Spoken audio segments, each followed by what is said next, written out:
Nakumbuka vurugu letu lile la DP World, na wengine wanakuja wanaendelea kujitokeza wengi sana. Hizi ni nondo za habari kutoka hapa Mgongo TV na mimi ni Olivia Moses. Rais wa Jamhuri ya Muungano wa Tanzania Dr. Samia Suluhu Hassan amesema kuwa pamoja na vurugu na mjadala mkubwa uliojitokeza mwaka 2022 na 2023 kuhusu ushirikishwaji wa kampuni ya DP World katika uendeshaji wa bandari, hatua hiyo sasa imeleta matokeo chanya, ikiwemo kuongezeka kwa mapato ya serikali kupitia kodi ya forodha hadi kufikia shilingi trilioni 12.31 mwaka 2024-2025 kutoka shilingi trilioni 7.3 mwaka 2020-2021. Amesema mafanikio hayo yamechochewa na kuimarika kwa ufanisi bandarini, hali inayovutia wawekezaji wengine wengi zaidi wanaoendelea kuonyesha nia ya kuja kuwekeza kwenye bandari za Tanzania.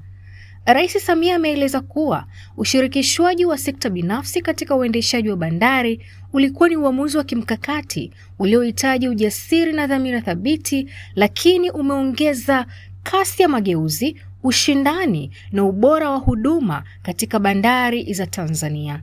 Amesema maboresho yaliyofanyika yameiwezesha bandari ya Dar es Salaam kuhudumia meli kubwa zinazokwenda katika bandari kuu duniani, tofauti na zamani ambapo zilikuwa zikihudumiwa meli ndogo pekee.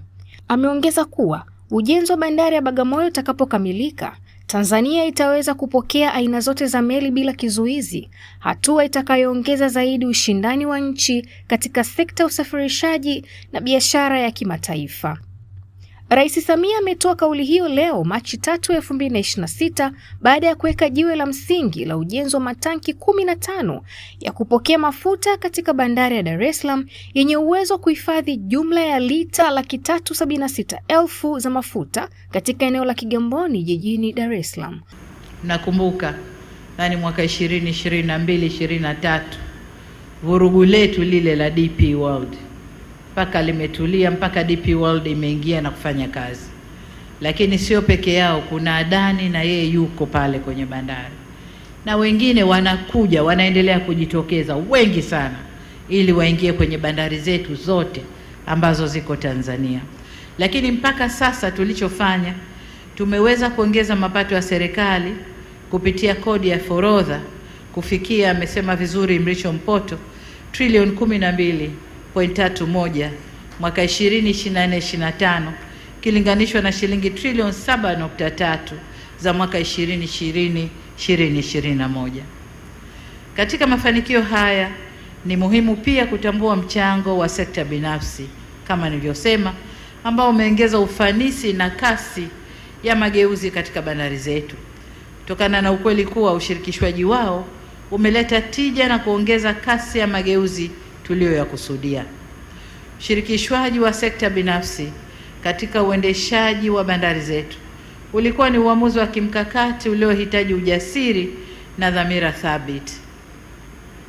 Na kama alivyosema kwamba fedha zile kuingia kwa sekta binafsi kwenye bandari zetu kumetusaidia mamlaka ya bandari kupunguza gharama za uendeshaji wa bandari zetu, na zile fedha tulizozipata kwenye upunguzaji wa gharama ndizo hizi sasa zinajenga miradi mingine mbalimbali, ukiwemo mradi huu wa matenki ya kupokelea mafuta hapa maeneo ya Kigamboni.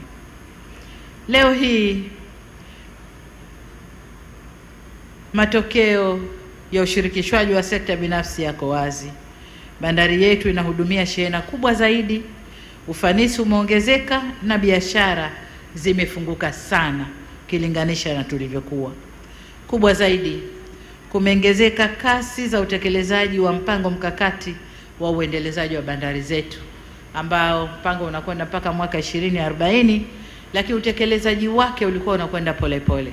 Sasa kwa kushirikisha sekta binafsi, utekelezaji unakwenda kwa kasi kubwa. Ndugu viongozi na wananchi, katika bandari yetu, kadri bandari yetu inavyokuwa na kuongeza uwezo wa kuhudumia shehena, ndivyo inavyohitaji miundombinu inayoendana na mnyororo mzima wa biashara hiyo. leo hii tunasogea hatua nyingine muhimu ya kuanza ujenzi wa matanki ya kupokea mafuta yenye uwezo wa mita za ujazo 378,000 kwa wakati mmoja. Hili si jambo dogo, ni jambo kubwa sana sana sana sana, na faida yake ni kama alivyosema, tulikuwa tuna changamoto zote zitakwenda kuondoshwa na ujenzi wa mradi huu. Lakini si tu kuondosha changamoto, kuna na faida kadhaa zitapatikana. Kabla ya mradi huu, Mamlaka ya Usimamizi wa Bandari haikuwa na matanki yake ya kupokea mafuta. Hivyo kukamilika kwa mradi huu kutaimarisha usalama wa nishati ya mafuta kwa taifa letu.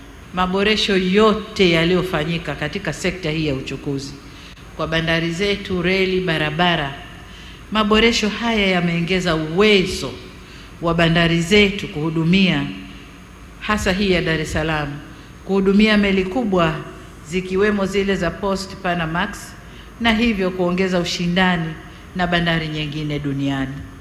Zamani tulikuwa tunapokea tu vimeli vidogo vidogo, lakini sasa meli zinazokwenda bandari kubwa duniani zinaweza kuja hapa. Na tutakapojenga bandari ya Bagamoyo, hakuna meli ambayo Tanzania haitaweza kuingia.